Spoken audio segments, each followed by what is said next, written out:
So what's going on, guys? So today we're going to talk about gimbals, two of what could be the best prosumer gimbals on the market. Everyone's been talking about them. I got them with me today, the DJI RS2 and RSC2. Which one is right for you? Let's talk about it.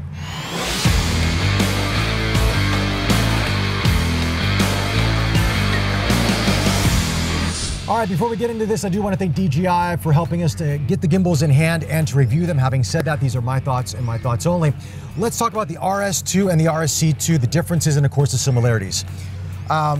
First off, the differences, of course, the RS2 is the flagship of both of them. It's also double the price, and it has a little bit more of that flash to it, design elements. It's carbon fiber arms on this, so it's going to be lighter weight. It also can handle a heavier payload, up to 10 pounds, about 4.5 kilos, versus 6.6 pounds, about 3 kilograms, okay? So if you're in the mirrorless world with, let's say, an A7 series or an A6000 series or a Fujifilm camera like the XS10 here, the RSC2 will be more than enough for you. Now, if you're using, let's say, I've got the S1H here on this, if I want to put a mic system on this or a larger lens, I want to put maybe, other attachments or maybe a 1DX or maybe even a C-series Canon camera, the RS2 will be where I want to be, just for safety and because of the payload options on it. The gimbal, the RS2 is slightly lighter than the RSC2, only slightly. To be honest with you, you probably won't notice it from day to day if you have both of them. I really didn't. Reason being, of course, is the carbon fiber. Also, another difference here is the battery can be taken off on the RS2 versus the battery is internal on the RSC2. Let's talk about some of the differences here in terms of adjustability, because that's what has always been very frustrating with me with gimbals. And I think for a lot of you out there, if you're new to gimbals and you're like, you found them intimidating, the RS2 makes it a lot easier. Case in point, let me show you this. There is an adjustment dial right here. This adjustment dial really makes fine-tuning the adjustment when you first set up your camera very easy. Now, if you're the kind of person that you have one camera and lens and that's all you're going to use on the gimbal, you set it up once, you don't have to worry about it ever again. But if you're like me, who's constantly testing cameras and lenses, always trying different combinations, having something like this adjustment wheel makes my setup so much easier. Unfortunately though, through the rest of the gimbal, it's that usual lever and push and pull to adjust it. However, with carbon fiber arms, it's a little bit easier to get that right setting that you want with no issues at all. Now with the RSC2, you don't have that adjustment knob. You have these lock knobs here, but I did find this setup virtually easy with this gimbal. And if you have a very light camera, you'll find you'll set this up in a couple minutes, no issues at all with that.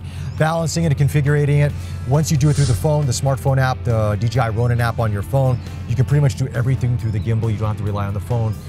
Pretty much just balance it out after that. So that's a nice addition to this gimbal.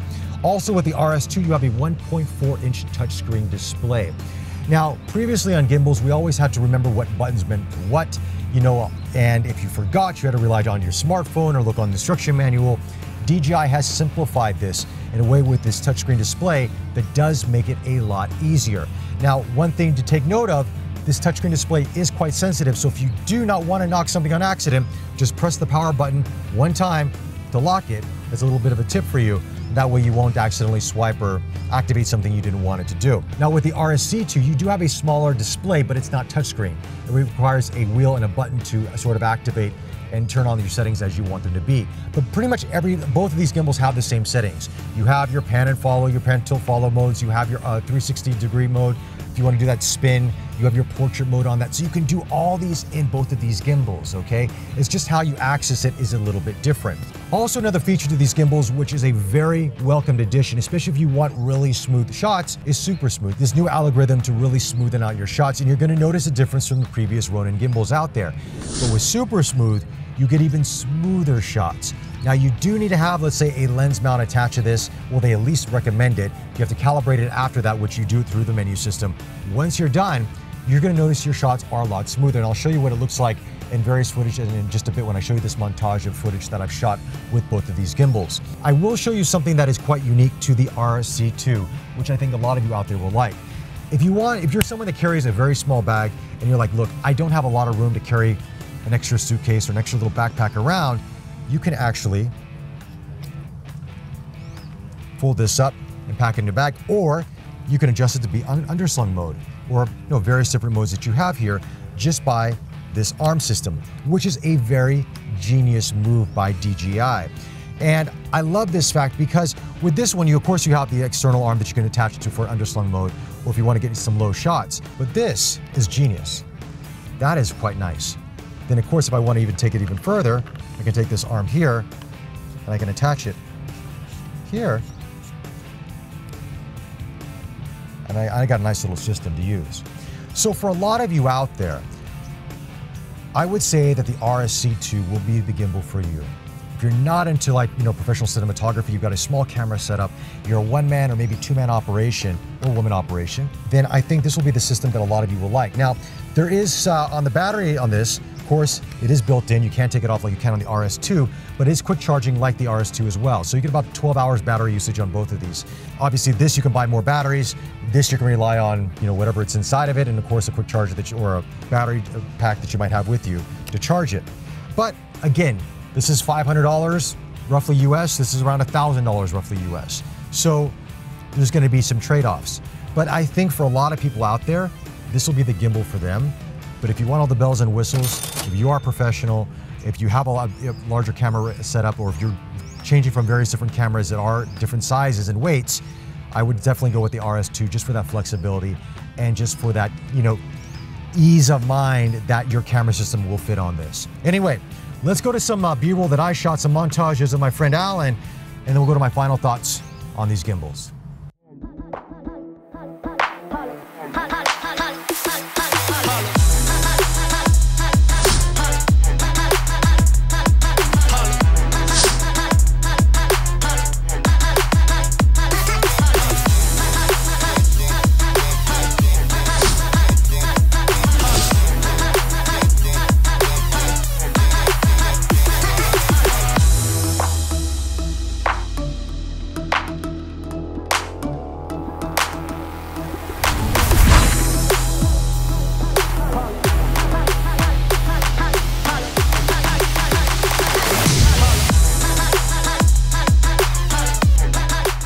Also, what's new to the DJI system here on the RS2 and the RSC2 is RavenEye. This is a very welcomed addition. This allows you to stream the content that's coming out of your camera to your smartphone, your tablet, or what other device you're going to be using with it that can pair with the DJI app. And it's nice in the sense that if you ever want to use ActiveTrack, which ActiveTrack is very popular with DJI products, right? Previously, you'd have to put your phone on top of your camera through a hot shoe mount, and then you could use ActiveTrack based on the same,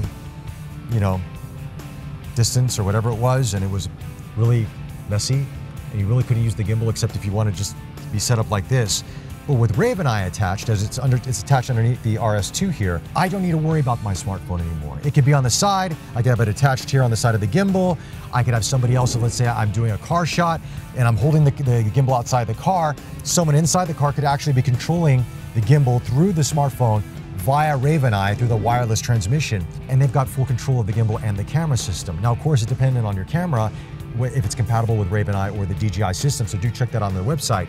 But I would say most of the more popular cameras out there are compatible. Case in point, both of these cameras work with the DJI system, so no issues at all with that. But of course, if you're using the brand new Leica SL2S, it's not quite there yet, but I've heard that might be happening in the near future. But this is a very welcome addition. It does come in the combo pack for it, and it does have the cables, so you don't have to worry about getting some long cables that are gonna get tangled up. DJI, they provide the cables for you, all in the appropriate length, so when you have it all put together, it's not some mess of cables, it's very streamlined and very easy to use. So my final thoughts on these gimbals, they are both fun to use, and it makes using a gimbal so much easier. And that's one of the reasons why I never really got into gimbals much on this channel, is I found them to be very frustrating to set up, and it didn't work with all these different cameras and all these cameras that I test on this channel. I found that sometimes like the Canon EOS R, it would hit the eye cup, or let's say the Panasonic Lumix S1, S1H, they wouldn't fit on certain gimbals. I'd have to buy a heavier gimbal. It was really frustrating, and I found it to me as a reviewer, something I just didn't really want to get into because it just became too confusing. What DJI has done with these gimbals, making it so simple to set up and use, it's made me more inclined to want to use them in my workflow. And while I haven't been showing a lot of my videography work, I've been getting more into it off the channel here because I review these cameras. I get a lot of questions about video on the channel, and so I figured I better get my knowledge up to par. So I've been playing around with these a lot more in my personal work, and I just love using both of these gimbals. But I will say, this is an expensive gimbal setup for a lot of you out there, over $1,000 US, and if you get the combo setup and the different peripherals to that, it can get up there in price. For a lot of you who are just, this might be your first gimbal. You've got a small camera setup, maybe a mic, it's your mic, maybe a monitor you can put on the side, or your phone, and you got something the size of this XS10 or an XT4 or an A6000 series or an A7S3, the SC will be more than enough for you. And you can save some of that money, invest in some lenses, maybe buy some peripherals that you can get from DJI or from Small Rig, because they're making some pieces for this, and even Tilta, and you can really build out your system and save some money. But as I mentioned earlier in this review, if you're the kind of videographer who's obviously much more professional, you have different camera setups, and you need something that's going to handle that weight, but you also want the flexibility of taking this gimbal off, let's say putting on different mounting systems out there, you want more creative shots, and you know that you're going to be using the gimbal like that, then of course you can invest in the RS2. And this is my personal favorite because obviously it looks great, the weight, the touchscreen, I love all that. But if I put my Logic hat on, this is the gimbal for a lot of you out there. Anyway, those are my thoughts on the RS2 and the RSC2. Let me know your thoughts in the comment section below. Like always, follow us on Facebook, subscribe to us on YouTube, like this video, helps out our channel. Be safe out there, and we'll chat to you soon. Take care.